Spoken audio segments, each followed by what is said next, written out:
Hello world, Krista here with Books and Jams, and I have been putting off this video for quite long enough. So it is time for me to give you the answers to all the questions that you so kindly asked me way back at the beginning of August.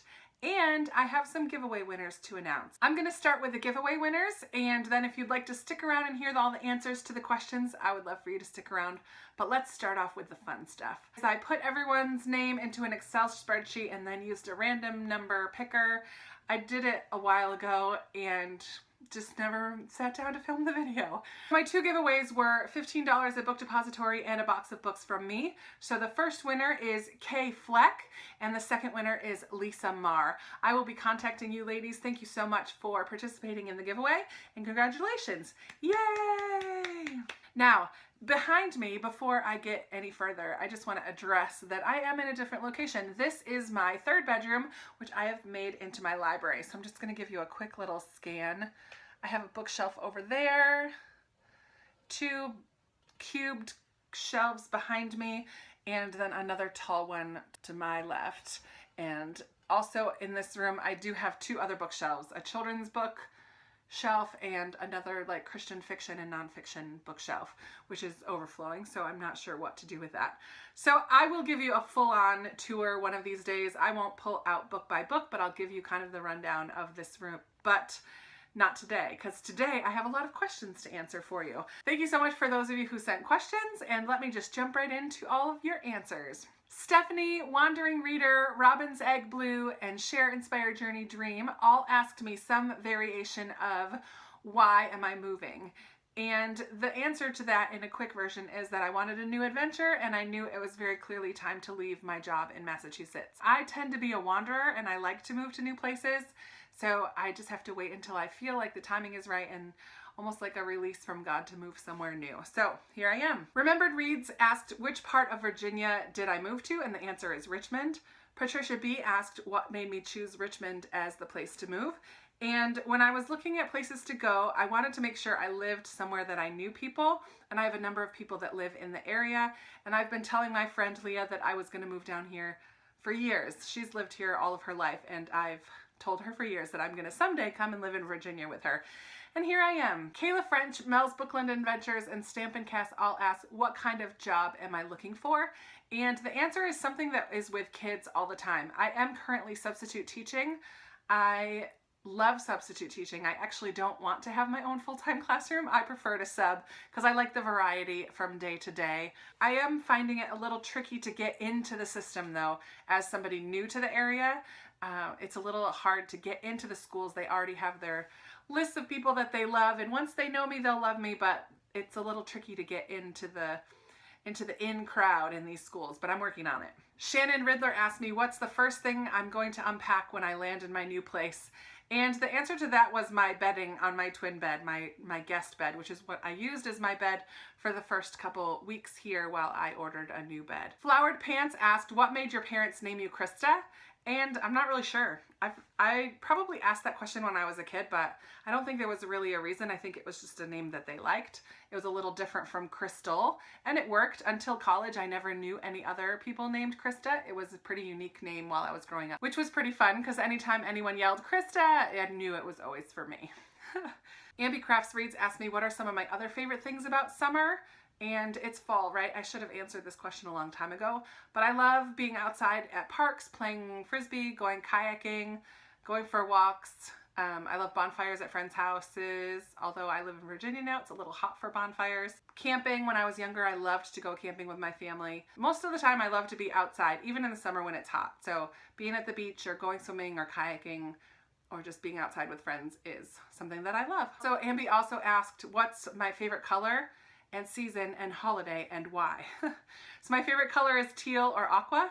My favorite season is fall. Yay for fall. My favorite holiday is Thanksgiving or Christmas just because I love being around my family. Bella says, I am Italian. I love pizza and I often make it homemade.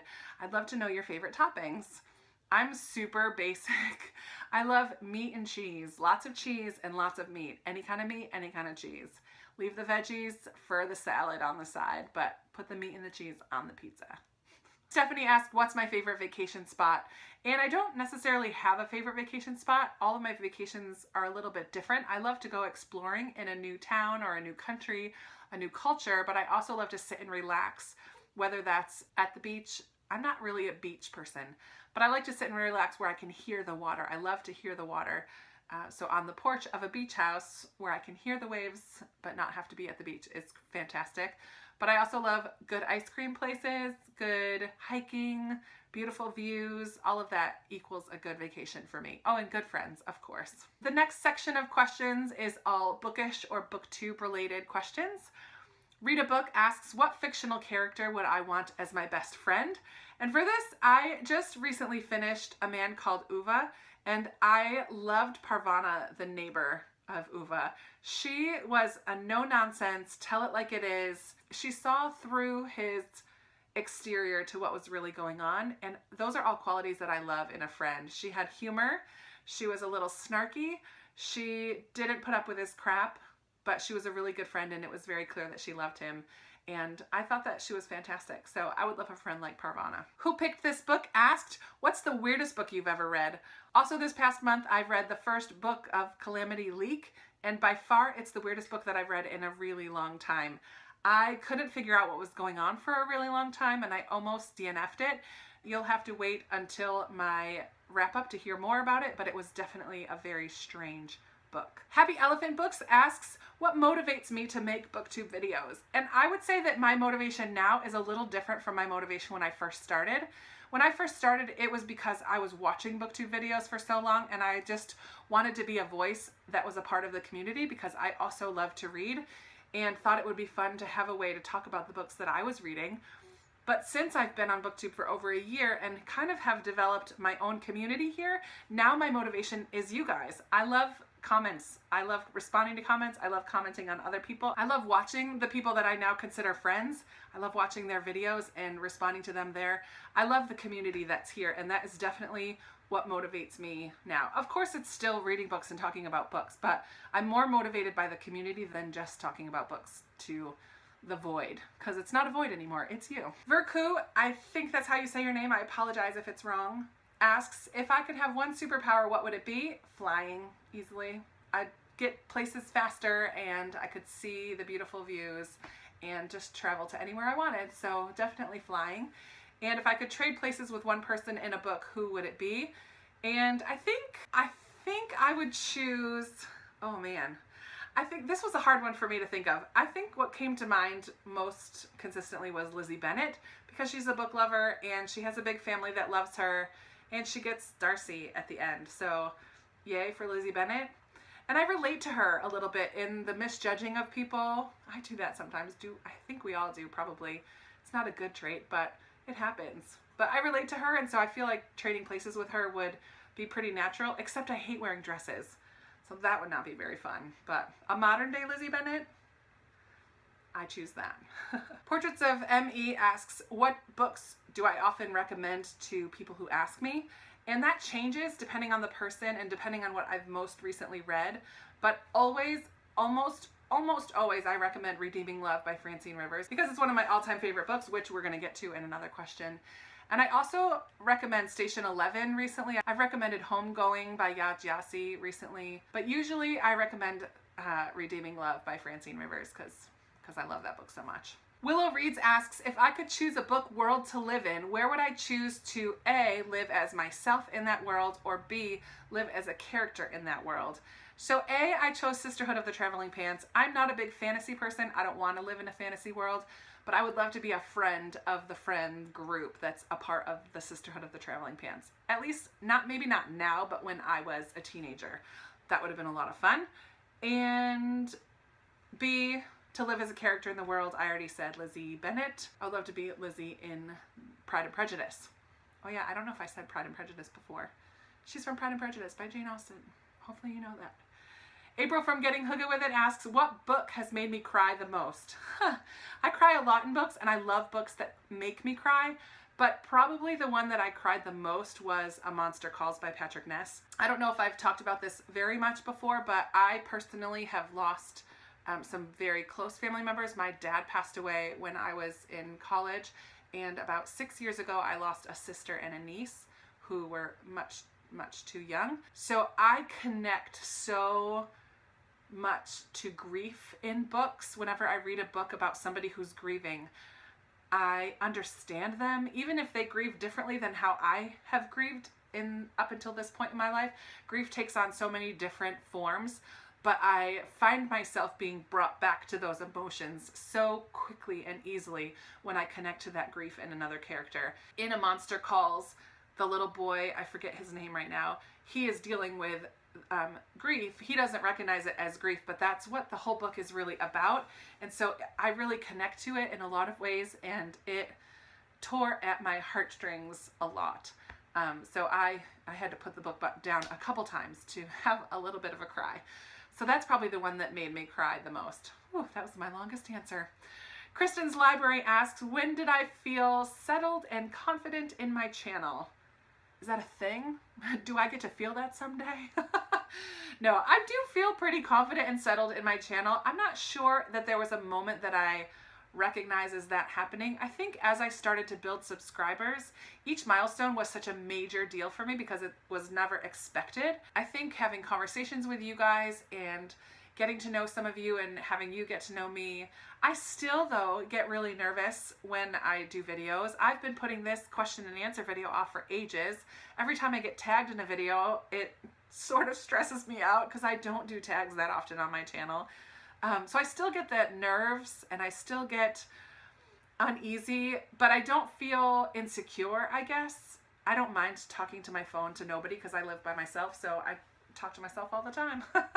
Oh man. Kira's Kickin' Reads asks, what are some of my favorite Christian fiction books? Honestly, it's been a while since I've read a good chunk of Christian fiction, but some of my favorite authors that I've read in the past are Francine Rivers for sure, Ted Decker, Dee Henderson, Melanie Dickerson, Kathy Marie Hake, Deanne Gist. Kira also asks, how do I balance being a believer with being a booktuber? And I don't really find that I need to do too much balancing because being a believer, and by that I just mean that I'm a Christian and I follow Christ. My faith is a huge part of my life, and in actuality it affects, hopefully, every part of my life, which includes booktubes. But I do still read very widely. I don't read only Christian books. I read a big variety of books, and I just come at them with a Christian worldview. Feather from the Blue Stocking Bells asks, what are my top 5 favorite books of all time? And this is another question that's really hard to answer. This changes all the time, my top 5 books of the moment or of the year. Are there books that I've been thinking about recently that I think of as my favorites, but I do have a few that I consider favorites that have always been favorites. Chronicles of Narnia is a series by C.S. Lewis that I reread. I have reread multiple times. Redeeming Love by Francine Rivers is one that I always answer for this question. Anne of Green Gables by Ellen Montgomery I've reread multiple times. A Monster Calls I've added to one of my favorites of all times books, and also the Circle trilogy. I guess it's a series now from Ted Decker. Black, White, Red, Green. I love that series. I need to reread it. Molly Pettigo asks, what are my top 3 favorite books that I could read over and over again? And again, I will say Anne of Green Gables, Redeeming Love, and Chronicles of Narnia, because those are books that I have reread multiple times. Jane Sloan asks if I'll be doing vlogs of my bookish life in the United States, and I hope so. Nancy D asks me 2 questions, if I'm a part of a book club in real life, and the answer is not currently. I was for a while in Massachusetts, but we kind of disbanded when 2 of us joined BookTube, which is kind of sad. I would like to find a book club near me once I get settled into more of a routine. And she also asks, do I always read the book even if I would rather DNF it? And I think she's talking about book club books. And my answer is no, I will DNF a book if I'm not enjoying it. I have no problem setting it down for a while. I do sometimes push through in case, if I feel like there's any chance that I will like it, I try to push through, but typically I have no problem DNFing. Helen Lafreniere asks, which author would I love to interview on my channel if I could? I'm going to say my cousin Rebecca Bertram. She wrote Broken Hallelujah. Broken Hallelujahs?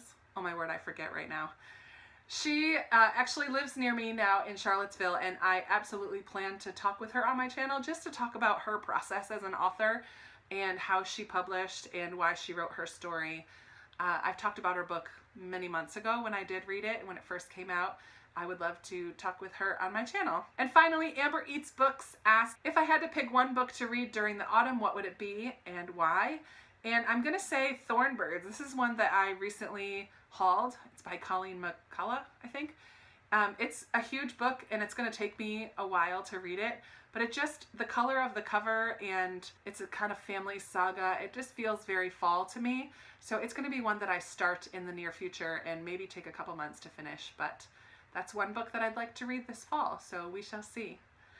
That's it. I thank you all so much for those of you who answered questions. I apologize if I didn't say any of your names correctly. And Kay and Lisa, I will be contacting you soon about your giveaway win. And I can't wait to talk to you guys very soon. I'm going to show you the books I hope to read in October and what I read in September, and show you around my house and my library a little bit more. All of those things coming your way very soon. So make sure to subscribe to my channel if any of that sounds good to you. Give me a thumbs up if you enjoyed hearing a little bit more about me, and I will be talking to you very soon. Bye!